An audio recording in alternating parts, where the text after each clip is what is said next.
मन तो बहुत दुख छे दे गाँव एकटा लोग अतहान पढ़े लिखे आला वहाँ माटी मिजिल करवा जावा हबे तो कानमु नहीं हमरा हमरा बहुत कान हुई काल से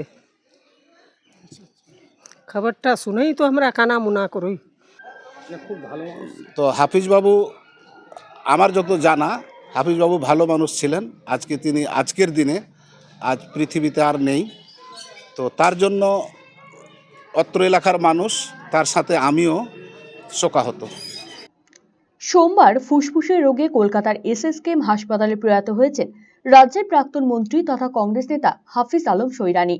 তার মৃত্যুর খবর এসে পৌঁছতেই শোকের আবহ হাফিজ সাহেবের জন্মভিটে উত্তর দিনাজপুর জেলার চাকুলিয়ার বিনারদহ গ্রামে।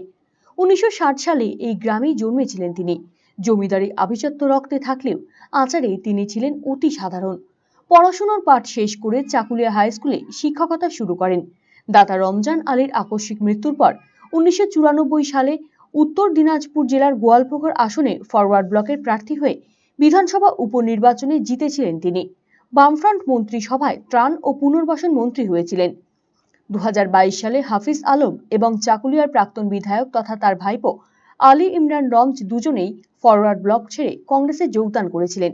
2023 সালে প্রদেশ কংগ্রেস সহসভাপতি পদে নিযুক্ত করা হয়েছিল তাকে। কিন্তু রাজনৈতিক পরিচয়ের বাইরে সকলের কাছে মাস্টার হিসেবে জনপ্রিয় ছিলেন তিনি। নেতাসুলভ ঠাঁটবাট দূরে রেখেই নিজের গ্রামেই পরিচিত এবং বন্ধুদের সঙ্গে মিশতেন খোলা মনে।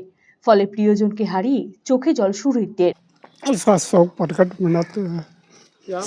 उसका शौक प्रकट मनाते हैं किसका? हाफिज आलम सैरानी का। आप पहचानते थे? हम लोग एक साथ घूमते थे फिरते थे स्कूल जाते थे। कहाँ पर? Belton school. इसका घर यहीं पर? जी हाँ, क्या सुने हैं उनके बारे में? बहुत नाम के हम लोग को कुछ दे के नहीं किया और हम लोग सवाल भी नहीं किए उससे, लेकिन उसका नाम तो बहुत ज़बरदस्त था और गांव का नाम रोशन था। तो आपको पता चला जी कब? कि कल से क्या सुने हैं? कि वो इंतकाल कर गया, ऐसे खबर सुने थे कि बहुत बेहाल है, जिसको जाना है तो जाइए। तो हम बोला कि हम तो बीमार आदमी हैं, हम जा नहीं सकेंगे।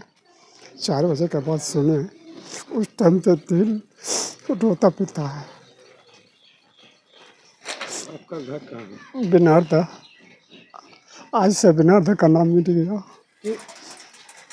कि वो लोग था नामी गिरामी, लगत कलकत्ता से लेकर दार्जिलिंग तक उसी का नाम पे एक गांव चल रहा था। অন্যদিকে জমিদারি না থাকলেও নিজ গুণেই সকলের সম্ভ্রম ও সম্মান পেয়েছিলেন হাফিজ সাহেব। প্রয়োজন অপ্রয়োজনে গ্রামবাসীদের পাশে দাঁড়াতেন। ফলে প্রিয়জনকে হারিয়ে অরন্ধন গোটা গ্রামেই। তার মৃত্যু সংবাদ গ্রামে আসতেই শোকস্তব্ধ গ্রামবাসীরা। ছোঁয়া হয়নি রান্না করা খাবার। আবেগ সামলে তার অপেক্ষায় বহুজন। नारदो, क्या हुआ है? हमको क्या हुआ है? हम लोग को जो है मालिक है हाफिज आलम सरी, उसको आने काहे नहीं देते हैं? हम लोग आप काल से हम लोग सुने तो हम लोग भात नहीं खाए हैं, जो हम लोग दे खाना नहीं बनाए हैं तो खाना मतलब खाए नहीं, कोई नहीं खाया? कोई नहीं खाया है। क्यों? वो आएगा तब खाएंगे। हम लोग को वो है गांव को, हम लोग को है मालिक, हम लोग को है जिम्मेदार, हम लोग को रखने वाला है डनातर को। नहीं आएगा तो हम लोग कैसे दाना खाएंगे? बहुत अच्छा आदमी था, हाँ, बहुत अच्छा है वो लोग, बहुत अच्छा ईमानदार। ईमानदार था। মঙ্গলবার তার মরদেহ নিয়ে যাওয়া হয়েছে বিধানসভায়, এরপর দলীয় কার্যালয়ে। সেখানে শ্রদ্ধা জানাবেন দলীয় নেতাকর্মীরা। অন্যদিকে তাকে শেষ শ্রদ্ধা জানাতে অপেক্ষায় গোটা বিনারদহ গ্রাম। পরিষ্কার করা হচ্ছে আগাছায় ঢেকে যাওয়া তার পূর্বপুরুষের ভিটেতে থাকা গোলাঘর। নিজ গ্রামেই সম্পন্ন হবে তার শেষকৃত্য। ফলে পরিচ্ছন্ন করা হচ্ছে গ্রামের কবরখানা এবং সংলগ্ন রাস্তাঘাট। শেষবার তাকে দেখবার অধীর অপেক্ষায় পরিচিত জনেরা। আমি এই যে রাস্তা পরিষ্কার করি, আমাদের মন্ত্রী সাহেব তিনি অনারেবল মিনিস্টার ছিলেন হাফিজ আলম সৈরানী, তিনি মারা গেছেন। হ্যাঁ, তার কবরস্থ আমাদের এটা বিনারদহ গ্রামের কবরস্থান। এই যে রাস্তা, এই রাস্তা দিয়ে এই যে নিয়ে আসা হবে, প্রয়াতকে নিয়ে আসা হবে। তারপরে তার যা গোষ্ঠী সবাই এখানে মিছিল করা আছে, আর সেখানেই তার কফন দফন করা হবে কালকে কালকে।